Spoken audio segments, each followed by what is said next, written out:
So Luca was, a very. I think in regards to, I still don't know how I feel about Luca. Moving forward. I mean, like I'm pretty sure I said. I did like Luca. Yeah. Well, we did say that it was definitely like the most Studio Ghibli-esque in terms of Pixar. It was different. I think. It was very different. It was much more calmer. It was much more quieter. It was a lot more atmospheric. It did feel like something that you would tune into Ghibli. It felt like Porco Rosso. It felt like My Neighbor Totoro. It felt very quiet. Mind you, the one thing I would say about it, now being quite a significant time removed from it, even though I have a Disney Plus subscription, I can't really say I've actually gone back and seen Luca recently. It seems to be a movie I seem to have watched once, but never felt the need to kind of watch it again. Which I don't know. It's usually when I have those once and never again movies, but this. It kind of feels like I've not revisited it recently. Yeah, I haven't revisited Luca One of the reasons I think probably because of that is because I believe that, because we watched Turning Red, and remember we talked about, the betrayal scene that was, in Turning Red, and we said that Turning Red did the betrayal scene better than Luca did. It did. Yeah, so maybe that's probably the reason why I kind of felt, maybe it's one of the reasons why I kind of felt not only that, but when we talked about the reason why Turning Red probably didn't get released into theaters was because it was a film that wasn't, action-packed. It's definitely a much more quieter film. It's definitely on a day where you just want to relax and not worry about doing too much. It's just something that you can play in the background. So it's not a movie that I would say that a lot of people are really getting invested in. I need to tune this in right away. I need to watch this like a Toy Story, or I need to watch this like Monsters Inc. or The Incredibles or Finding Nemo. It's like the story itself is much more simplistic. The characters are much more laid back. So I think that it's definitely one of those moments in which you need to be in the mood for. Yeah. So that brings us to Ciao Alberto, which is a short about Ciao Alberto and, I completely forget the name. Massimo.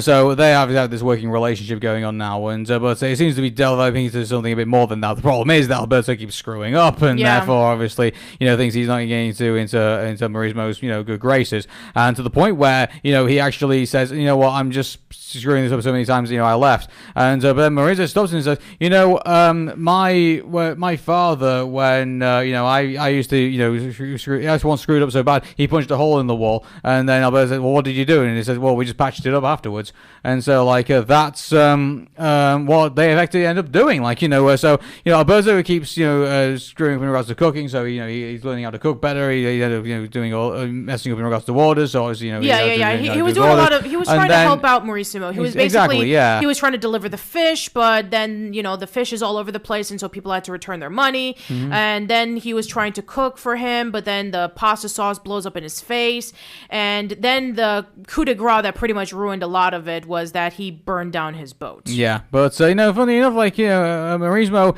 is very forgiving because he's been through these experiences as well of not doing his job, not being able to do his job to the full degree he would like to do it, because he's still too new to to that. So they end up they end up both repairing the boat.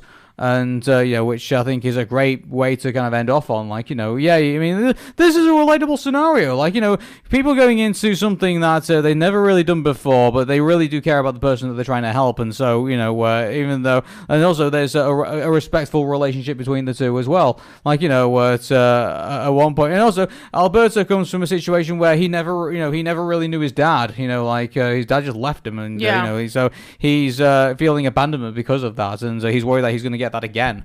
And so, or he's worried about letting people down. He kind of blames himself for some of the stuff that happens in there. So there's a continuation on from that side of the thing in the movie as well. So, so there's an interesting dynamic between Mauricio, who is trying his best to be as forgiving as he can with Alberto, and then Alberto trying to please him as best as he can because he feels like he's going to get rejected again. Exactly. So, there's lots of play. There's lots of play on here. And I think that it takes place immediately after Luca, where Alberto is writing the letter to Luca because he's away at the school with Julia, and so we see now from his adventures about what is he doing in the town of Porto Rosso. So we do get to see basically the same setting again.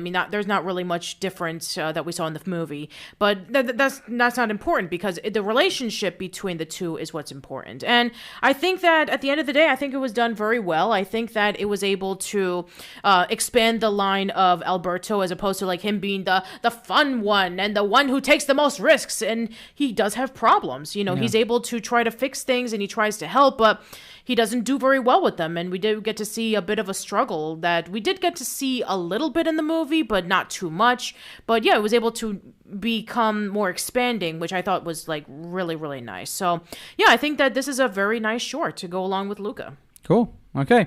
And so now the next video is going to come out for PixMinis is going to be our main event, which is going to be Lightyear. Yeah, so that is it for the Pixar shorts. I hope that you guys have been enjoying us talking about it. So yes, we will eventually talk about the 2 additional Pixar shorts we missed out on the first time. But yeah, we got a lot of other shorts that we need to cover. I mean, first of all, we haven't covered the Spark Short series. No. That's been one that a lot of people have been wanting us to talk about. There's also the additional Toy Story tunes, the one that are like 20 plus minutes long.